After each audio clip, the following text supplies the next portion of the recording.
It's Monday, December 26th. I'm Jessica Coombs with your KENS 5 News Now. A San Antonio man is facing murder charges after police say he shot two people at a West Side hotel just days before Christmas. It happened on Thursday before noon at the Oyo Hotel off of 410. That's where officers found 32-year-old victim identified in the arrest warrant as Ruben Martinez. Police say a woman in her 20s was also shot and was able to tell officers what she saw. Investigators say 42-year-old Noel Villarreal confessed to shooting Martinez. Well, new information about a deadly Christmas morning accident. Investigators are still working to identify an elderly man who died, but we now know the identity of the suspect. The crash happened at South W.W. White and East South Cross right after midnight. Police say Michael Anthony Perez ran a red light, T-boned the victim's car, killing its passenger and sending its driver to the hospital. Perez is facing a charge of intoxication manslaughter. San Marcos police officers shoot and kill a man they say drew a gun while officers confronted him. Sources say the 36-year-old Kyle Lobo was a former San Marcos police officer. Law enforcement was called to the Grand at Stone Creek Apartments just after midnight. The woman who called police said Lobo had been drinking and assaulted another person inside. Officers say Lobo drew a gun, causing police to fire at him. He was taken to a local hospital in Hayes, where he later died. Texas Rangers are investigating. Across Texas, authorities found a missing A&M student dead in Austin over the weekend. Tanner Wong disappeared more than a week ago. The 22-year-old studied mechanical engineering at Texas A&M, where his family expected to celebrate his graduation this month. He didn't show up, though, to walk on the stage. Wong's uncle says they've since learned he hadn't qualified to get his degree. Investigators don't suspect any foul play.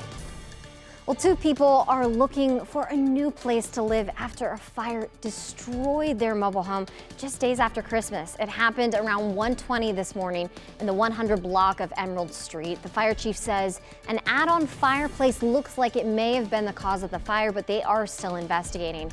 Thankfully, the people living in the mobile home were not injured. While in Balcones Heights, residents in an apartment complex were evacuated after a fire started. It happened just after 10 in the 3200 block of Hillcrest Drive. Fire officials say no one was in the apartment that caught fire, but they did find two pets. The cause of the fire is under investigation. Officials say it looks like it may have started in the kitchen. Residents were luckily able to return to their units about an hour later.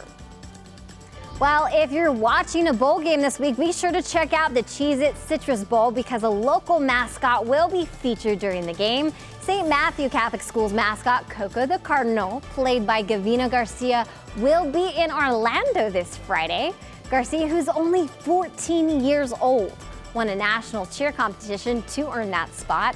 Congratulations, Gavina, from all of us here at KENS 5. And trending online, the Houston Humane Society was busy rescuing bats freezing under a bridge. 138 have been taken from rehab after falling from their roofs near downtown. The temperatures are sending the bats into hypothermic shock that can kill them if they don't get warmed up fast enough. That's why Mary Warwick is making it her mission to save the bats this Christmas. She scoops them up, puts them near a heat source, gives them fluids and eventually food. She hopes rescuing these bats will help build a community. I hope we can keep them, and I hope if we can build a community that takes care of them through events like this, that we can keep them here longer. Caretakers are using warming bins to help save as many as possible. They're also adding rubber padding under the bridge to soften the landing for any more bats that might fall. In fact, here in San Antonio, we have 15 million bats here in the city. So a lot of bats. Let's take care of them. Let's check in with Ryan Shoptaw for our weather. How's it looking for us, Ryan? Is Santa going to take back the cold he brought with him? I do think so. By, let's say, Wednesday and Thursday, we're back into the 70s. But meantime, for your Monday, the day after Christmas, it looks nice. 58 degrees for a high temperature. Mostly clear, mostly sunshine. Sunset tonight will be at 5:42 with a north wind 5 to 10 miles an hour. Temperature still running below average for this time of year. But again, later on down the road, 70s are back in the forecast by the middle of this week. Jessica. Thanks, Ryan. That's your KENS 5 News Now. Thanks so much for joining us. And remember, if you're in front of your TV, be sure to join KENS 5 Monday through Friday from 4:30 in the morning to 7 a.m. Thanks for following us online. We'll be sure to see you tomorrow.